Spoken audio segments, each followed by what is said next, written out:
चलिए मस्ती मजाक तो होते रहा, गाने के बीच में आते हैं। जेठ के दोपहरी घामे आज जमीन कोरवा में ले लो राजा जी। किधर से हम राजा जी नजर आ रहे हैं? अच्छा अभी के लिए, अच्छा ठीक है। कुछ और तो नहीं दिमाग में ला रही हो? नहीं आजकल बहुत वायरल हो रहा है ना, सीधे स्टेज पे वायरल सब कुछ। थोड़ा बच के रहना पड़ेगा।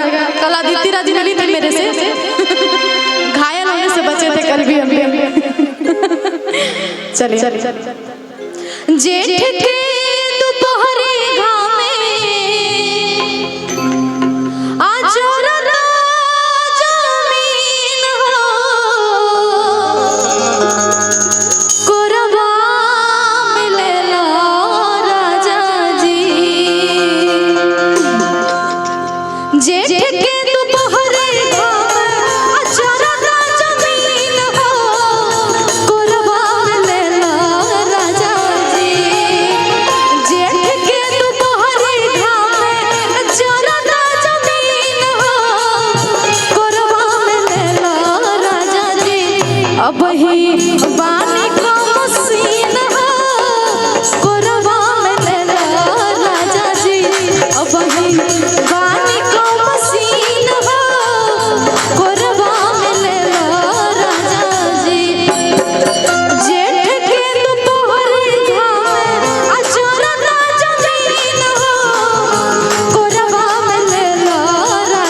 बहुत सारा ढेरों सारा पुरस्कार है। लग रहा है 1 करोड़ रुपए मिल गए हमको आज। चुवता पसीना तर तर अलग नमकीन हो कोरवा में ले लो राजा जी। चुवता पसीना तर तर चुवता पसीना तर तर अलग नमकीन हो कोरवा में ले लो राजा जी। अब ही बानी को मसीन हो कोरवा में ले लो राजा जी। अब ही बानी को मसीन हो कोरवा में ले लो राजा जी। भैया नाम क्या है? माइक सामने आके सबकी बोलती रियांश बाबू की तरफ से ढेर सारा पुरस्कार है। ऐसे ही ढेर सारा पापा के कोई दिक्कत नहीं है।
आपको ही बोल रहे हैं। आप इतने उत्सुक लग रहे हैं ना कि हम लोग को तसल्ली मिल रहा है कि हम लोग अच्छा कुछ काम कर रहे हैं। चलिए थोड़ा एक्टिंग करना है, तीनों लोग साथ में हो जाइए तब मजा आएगा ना। साथ में थोड़ा लंगड़ा के चलना है, इसमें थोड़ा एक्टिंग चाहिए मुझे। कोई नहीं कर पाया, मुझे भरोसा आप जरूर कर लीजिएगा। रिकॉर्ड कीजिएगा भैया। भैया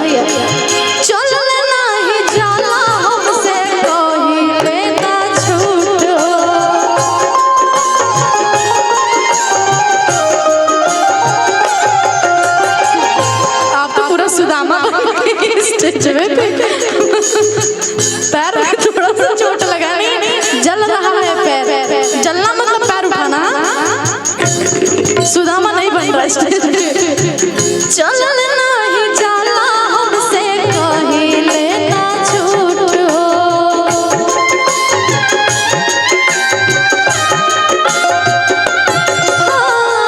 सितम नहीं बुझ पाता हम जाइब तो हंसे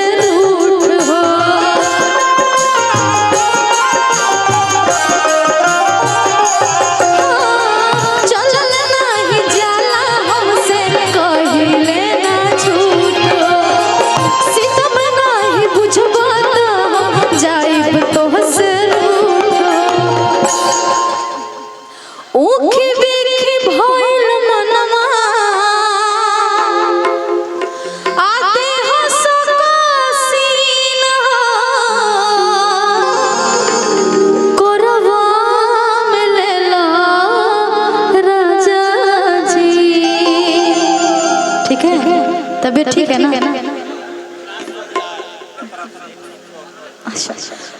बहुत सारा पुरस्कार है विकास शुक्ला भैया जी की तरफ से, ढेर सारा पुरस्कार।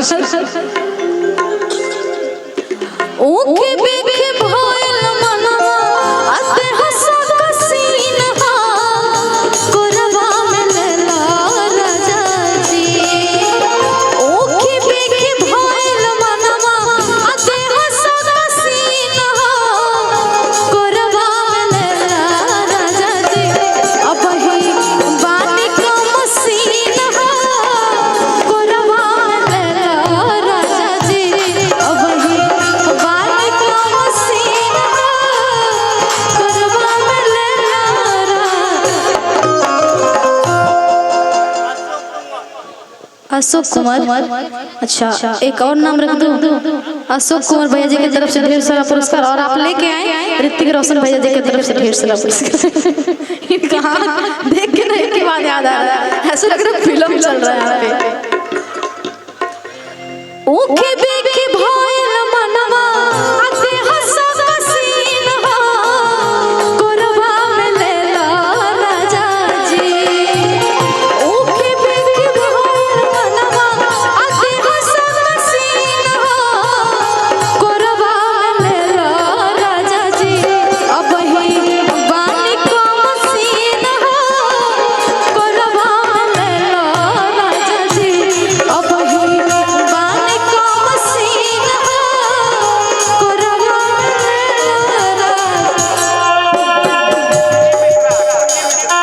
ही मिश्रा जी की तरफ से ढेर सारा पुरस्कार।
बस।